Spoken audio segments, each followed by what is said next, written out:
At 6:35 p.m. local time on April 1st, 2026, NASA's Space Launch System rocket lifted off from the Kennedy Space. On the evening of April 1st, 2026, something happened at Kennedy Space Center in Cape Canaveral, Florida that had not happened in more than half a century. A rocket carrying human beings lifted off from American soil bound for the moon, not for low Earth orbit, not for the International Space Station. For the moon, the same destination that captured the imagination of an entire generation when Neil Armstrong first set foot there in July of 1969, and that humanity had not visited with a crewed mission since December of 1972. The rocket was NASA's Space Launch System, the most powerful launch vehicle the agency has ever built. The crew was 4 people, 3 American astronauts and 1 Canadian. Riding inside an Orion spacecraft they had named Integrity. And the mission was Artemis 2, the first crewed lunar mission of the 21st century, and the opening chapter of what NASA intends to be a permanent human return to the moon. This was not a landing mission. Artemis 2 was designed as a crewed lunar flyby, a deep space shakedown of the Orion spacecraft and its European-built service module, carrying people further from Earth than any human being had ever traveled, testing every system that future landing missions will depend on, and gathering first-hand observations of the lunar surface that no camera or instrument can fully replicate. It was, in the language of test pilots and mission planners, a dress rehearsal for everything that follows. But calling it a dress rehearsal undersells what it actually was, because what the crew of Integrity experienced and observed during their 10 days in deep space, the views, the discoveries, the moments that no human eye had ever witnessed before, made Artemis 2 one of the most remarkable human spaceflight missions in history, in its own right, entirely independent of whatever comes next. Here is exactly what happened. Getting to the launch pad on April 1st, 2026 was not a straightforward journey for the Space Launch System. NASA's most powerful rocket has had a complicated history. Development delays measured in years rather than months, cost overruns that drew sustained criticism from the space community and from Congress, and a series of technical issues that repeatedly pushed back the launch date of the first crewed mission. The specific rocket stack that carried the Artemis 2 crew had given NASA particular cause for concern in the months preceding launch. During a systems test in February 2026, the vehicle developed a hydrogen leak that required extensive repair work. Hydrogen is the most logistically challenging propellant used in spaceflight. It is the lightest element in the universe, prone to seeping to the smallest imperfections in seals and fittings, and extraordinarily demanding in terms of the storage and handling infrastructure requires. Getting hydrogen systems right is a prerequisite for any successful SLS launch, and the February leak was a reminder just how unforgiving these vehicles can be. After the hydrogen issue was resolved, the vehicle developed a helium leak, a separate system used to maintain pressure in the propellant tanks as they emptied during launch.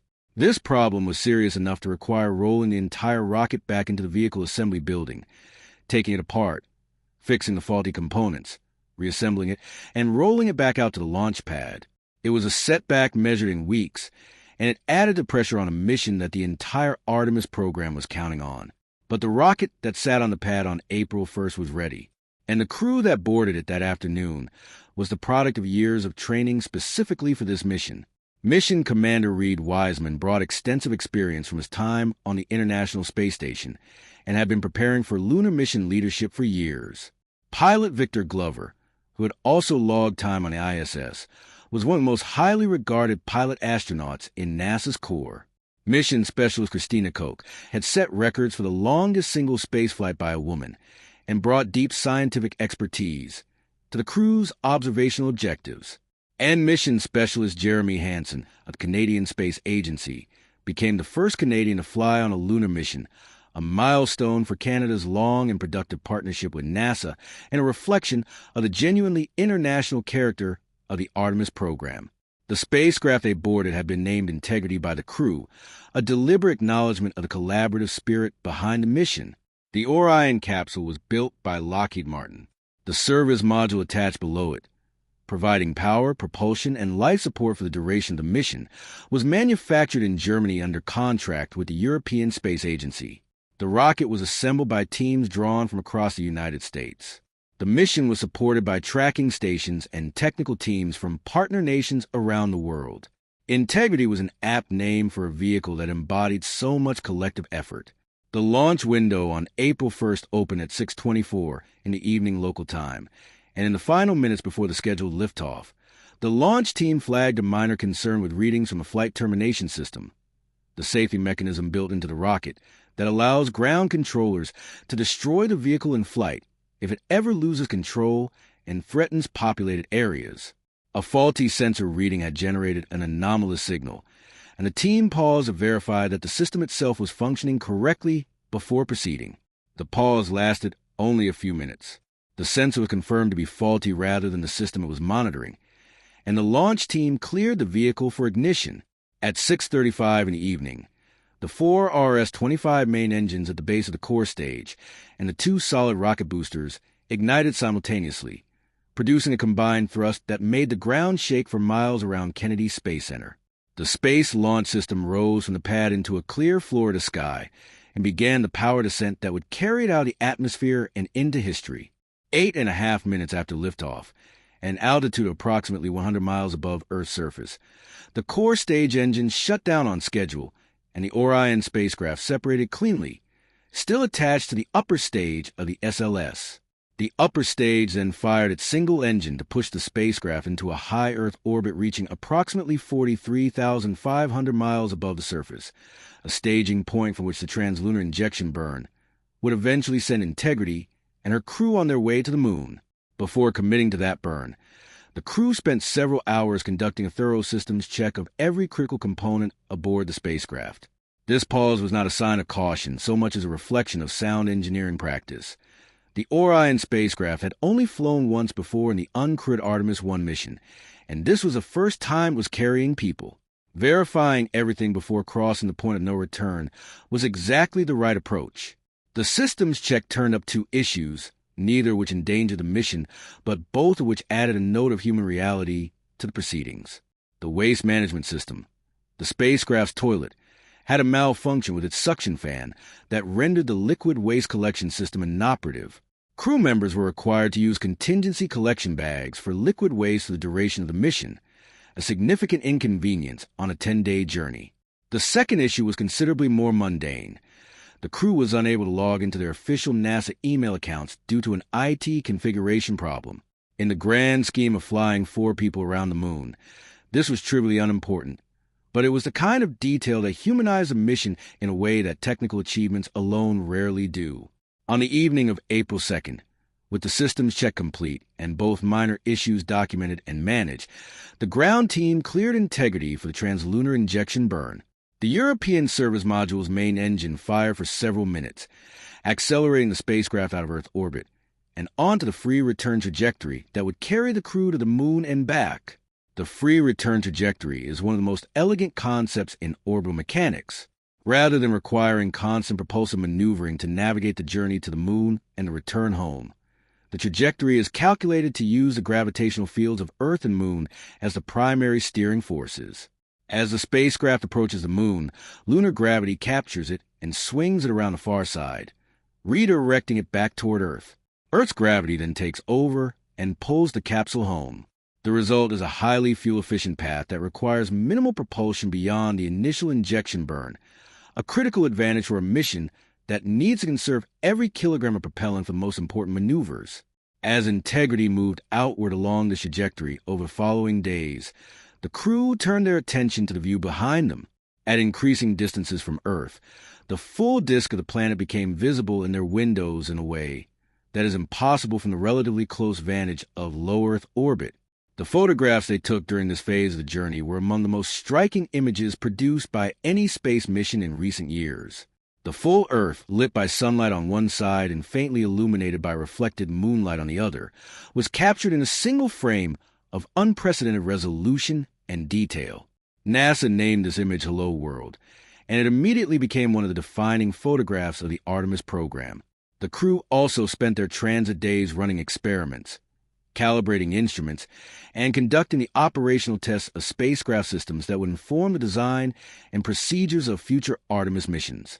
Every procedure they developed, every workaround they identified, every anomaly they documented would be reviewed by mission planners preparing Artemis 3 and the crewed landing missions that follow. The central event of the Artemis II mission was the lunar flyby itself, the closest approach to the moon that any human beings had made since the final Apollo missions more than 50 years earlier. At their nearest point, the crew of Integrity passed approximately 4,000 miles above the lunar surface, a distance that gave them an entirely different perspective on the moon than the Apollo crews ever had.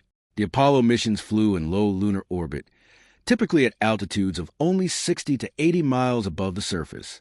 From that distance, the crew could see individual craters and geological features in close detail, but the horizon was close and only a small portion of the lunar surface was visible at any given time. From 4,000 miles, the entire disk of the moon filled the spacecraft windows in a way that the Apollo crews never experienced, a perspective more like holding a basketball at arm's length than looking out a car window at passing terrain. This broader perspective enabled the crew to make observations that would have been impossible at lower altitude. Among the most significant were two previously unidentified impact craters spotted by the crew during their approach. The bright, fresh-looking appearance of these craters indicated they were relatively recent impacts that had excavated lighter-colored material from beneath the darker surface regolith.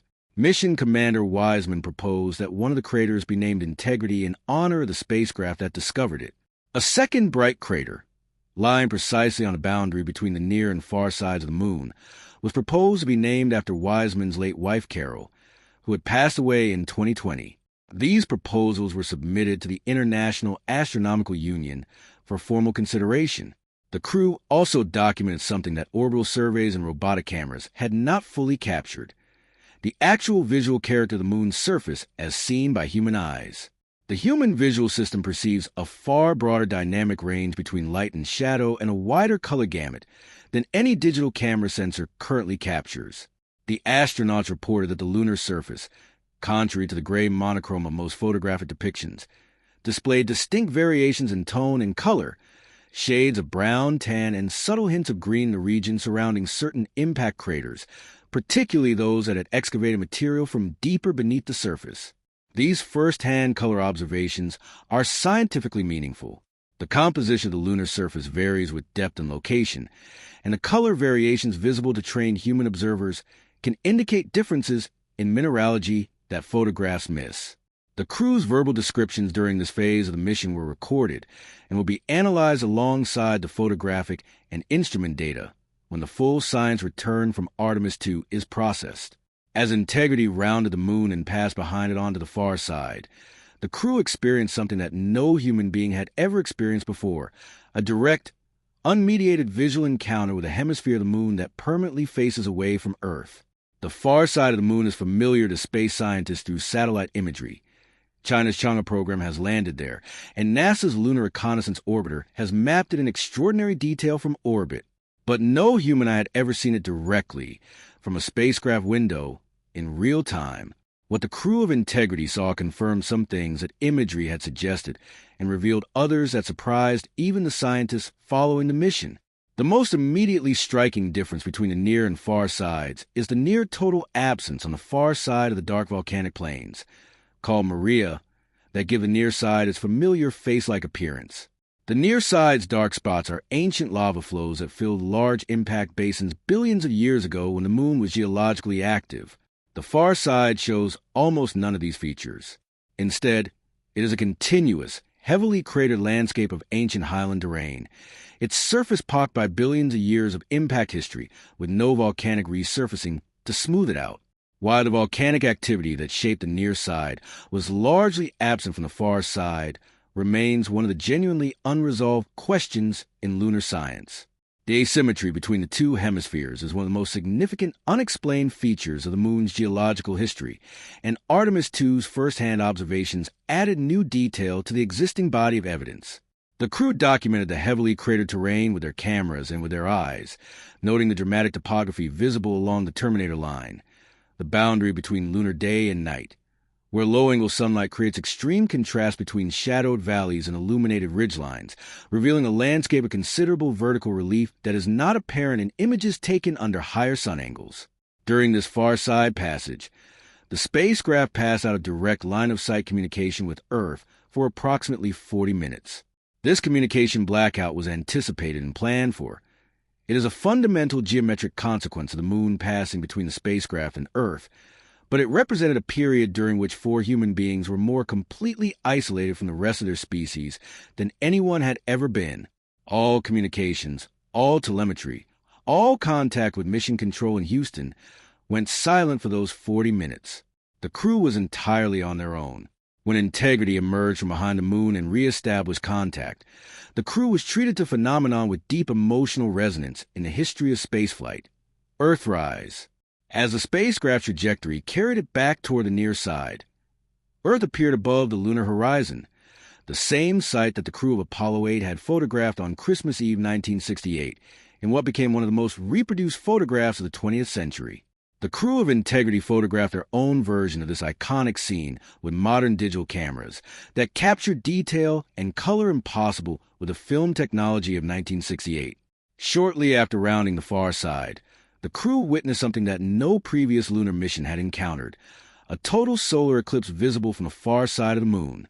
From their position, the moon appeared substantially larger than the sun in the sky, allowing the moon's disk to completely cover the sun for nearly 54 minutes. The extended totality allowed the crew to photograph the lunar surface against a backdrop of stars and visible planets.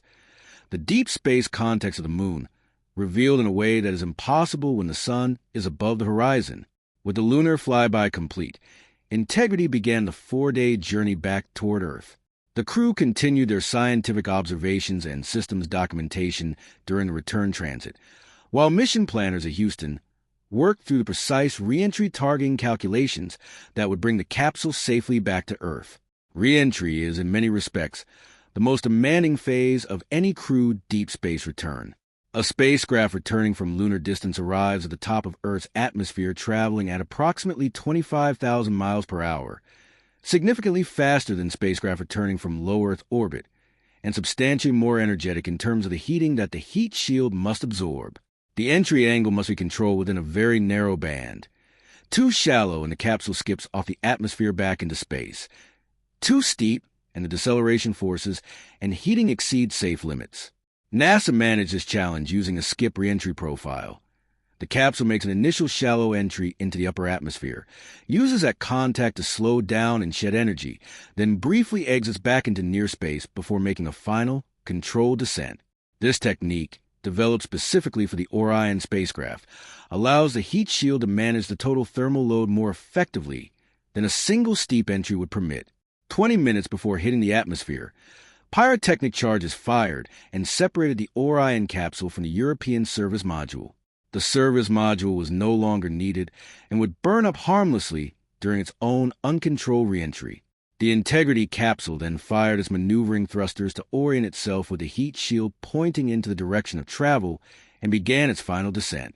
As the capsule hit the upper atmosphere and began decelerating, the friction generated by compressing the thin air at hypersonic speed heated the surrounding gas into plasma, a superheated fourth state of matter with an electrical charge that blocked radio communications between the crew and the ground for approximately 6 minutes. This blackout period, standard for any spacecraft returning from deep space, was watched in silence by mission controllers who had no choice but to wait. When Integrity emerged from a plasma sheath and communications were restored, the relief in the voices of both crew and controllers was audible. At approximately 5,000 feet above the Pacific Ocean, the main parachutes deployed, slowing the capsule from several hundred miles per hour to a gentle 19 miles per hour for the final descent. Integrity splashed down in the Pacific Ocean off the coast of San Diego, California, at 5:07 in the afternoon local time on April 10, 2026. The mission had covered a total of 695,081 miles and lasted 10 days from launch to splashdown. Recovery was handled by a Navy ship and helicopter teams staged nearby. The crew emerged from the capsule one by one, transferred to a recovery raft beneath the open hatch, and were lifted by helicopter to the deck of the waiting ship, where medical teams conducted immediate health assessments. All 4 crew members were reported in good health following what had been, by any objective measure, a physically demanding 10 days in deep space. When the historical significance of Artemis II is assessed in the years and decades that follow, several dimensions of its importance will stand out. It proved that the Space Launch System and Orion spacecraft can perform a crewed deep space mission successfully, validating the hardware architecture that will carry the first Artemis landing crew to the lunar surface. It carried human beings further from Earth than anyone had traveled since Apollo 17 in December 1972, reestablishing the human presence in deep space after more than half a century. It produced the first direct human observations of the lunar far side, contributing scientific data and first-hand accounts that no robotic mission could replicate. It demonstrated a re-entry and recovery process for deep space crewed missions that future Artemis crews will follow. But beyond all of these specific technical and scientific contributions, Artemis 2 accomplished something that is harder to quantify but equally important. It reminded the world that human beings going to the moon is not a relic of the 1960s or a Cold War artifact. It is something that is happening now, in the present day, with a new generation of astronauts and a new generation of technology, for reasons that go far beyond national pride or geopolitical competition. The moon is where humanity's next chapter begins. Artemis 2 turned the page.